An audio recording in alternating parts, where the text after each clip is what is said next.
Khorokdok rung srungnai ni bagai khorodok phurungnai abai mangfli no kasoi feka jompoi jala pochim grokodo koloni jebi rungnokni khakja faising hinke rungnogo rung srungnai kobang fiaba phurungnai kri fiaba aboni slai juda mangfli kasoi feka jompoi jala pochim grokodo koloni jebi rungnokni rungnogo student kuri shimia rungnokbu belakino hamya oklaijak abai kino rungnokni khorokjak phurungnai no Kokshungjakmani Yagolo Shaga Government Rungnok Kanabo Kaini Private English Medium School Tongo Hinei Abani Bagino Abai Ankana Hinei কতদিন ধরে আপনি এই স্কুলের সাথে জড়িত?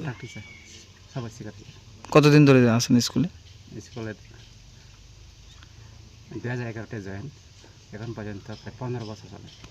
তো আপনি থাকাকালীন কতজন ছাত্রছাত্রী আসলো এখন? প্রায় ফার্স্ট জয়েনিং এ 25 জন মানুষ আছে ছাত্র সংখ্যা। এখন বর্তমানে কতজন আছে? এখন বর্তমানে 6 জন আছে। টিচার সংখ্যা কি আগে কতজন ছিল? আগে 5 জন আসলো প্রথমে, এখন 6 জন আছে।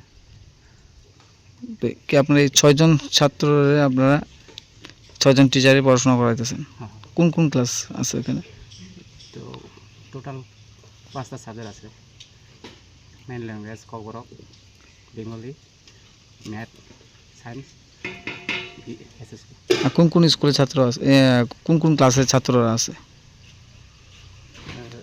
ক্লাস 1 আছে একজন, 2, 3 নীল আর 4, 5, 2, 5। তো কি কারণে মানে এখন মানে ছাত্র সংখ্যাটা এত কম এবং টিচার সংখ্যাটা এত বেশি, কারণটা কি? বিভিন্ন স্কুলে যাবার ছাত্র সংখ্যা বেশি থাকলেও টিচার সংখ্যা থাকে না, তো সেই বিষয়টা কি বলবেন আপনি? কি কারণে খুঁজেছেন ছাত্র সংখ্যা? তো এখন আমাদের গ্রামের মধ্যে 2টা প্রাইমারি আছে, বেসরকারি স্কুল আছে, এখানে বেশিরভাগ ভর্তি হয় এখন ইংলিশ মিডিয়াম। তো আপনার এই বাংলা মিডিয়াম থেকে আপনার ওই দিকে টানটা কি কারণে বেশি? এইদিকে ইংলিশ মিডিয়ামে তখন বেশি। কিন্তু আপনারা কি সেই রকমভাবে পরিষেবা কি দিতে পারতেছেন স্কুল থেকে? পরিষেবা তো দিতে পারে, তবে এটা তো পাবলিকের এটা তার মনোভাবনা আর কি। Report Chini Khorang